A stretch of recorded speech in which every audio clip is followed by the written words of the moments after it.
Okay, so you should know a little bit now about different types of angles, right? We talked about corresponding, we talked about alternate interior, we talked about alternate exterior, and we talked about same side interior. Okay? And now in front of you, you have this little spider webby looking thing. Because what we're going to do now is we're going to write an if then. Right? You know if thens. And here's what we're saying here. If two parallel lines are cut by a transversal, right? We have this beautiful picture. And in this picture, we have 8 angles that we've made.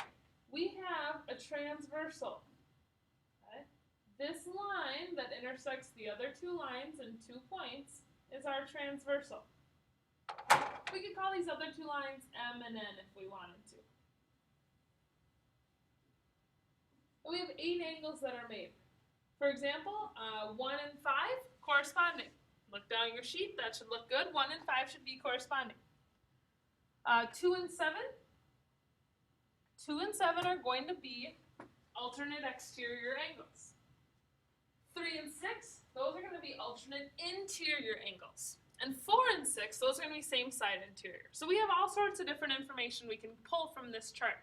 We can identify angles, but we can also say some other things, because what we're saying here is that these 2 lines, M and N, are parallel. I would like you to write that down right now. M is parallel to N, right? We can even put those little parallel symbols on there. M is parallel to N, okay? And we're going to go from there. We're going to take a second, and what does that really mean for us? Whoops. What does that really mean for what we're talking about now? Okay? Here's a couple things that it means. First thing that it means, if M is parallel to N, too many letters. If these 2 parallel lines are cut by a transversal, then our corresponding angles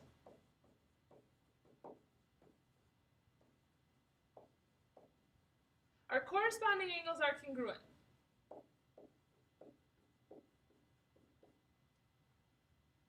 Okay? So what that means for us here, and I'm going to kind of clear some of this out of here so we get a better look at those numbers, is that 1 and 5 are congruent, 2 and 6, 3 and 7, 4 and 8. So let's write that down. Angle 1 is congruent to angle 5. Angle 2 is congruent to angle 6.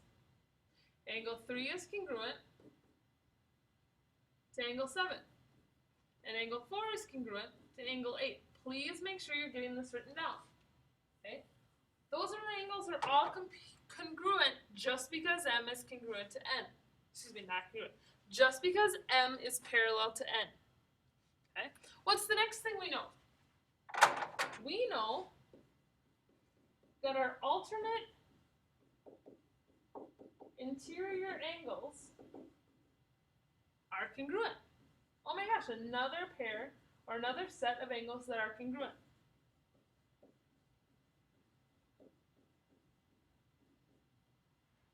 Okay. Alternate interior, that means 3 and 6, or 4 and 5.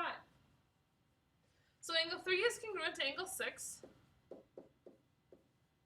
Angle 4 is congruent to angle 5. They're alternate interior angles, so they are congruent. Okay, get that written down, please. What else do we know? I tell you there's at least 2 more things. You've got 2 more little arms on your spider web. Okay. What else do we know? Well, we know that our alternate exterior angles are also congruent. That's another piece of information that we know here. Okay. Looking there, that means 1 is congruent to 8. 2 is congruent to 7. Let's write that down. Angle 1, congruent to angle 8. Angle 2, congruent to angle 7. Awesome. Great. All right.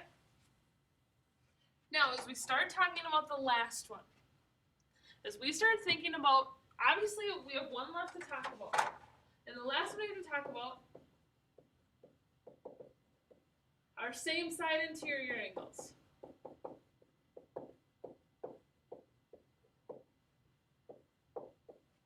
As we start to look at those, they're not congruent. Oh my gosh, no, they are not congruent. Okay? When we look at this, 3 and 5. They are same side interior. 3 is not the same, or it's not identical, it's not congruent to 5. So we have to say something different here.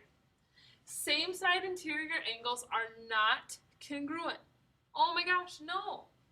What they are is they are supplementary. Same side interior are supplementary.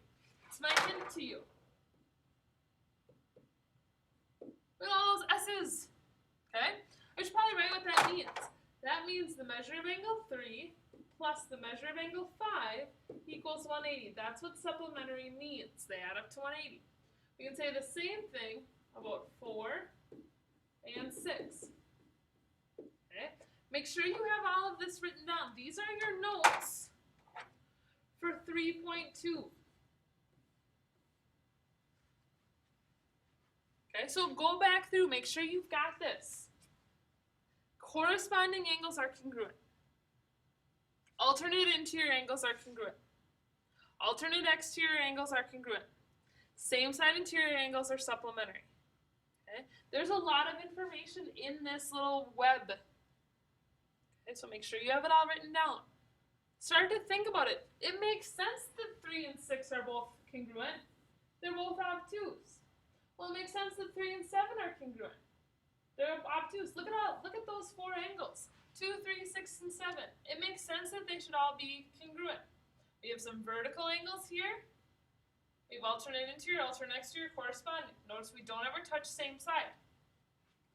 Same thing going on here. We got some more angles that we can start to see are going to be congruent. The boxes are congruent. The circles are congruent. Okay?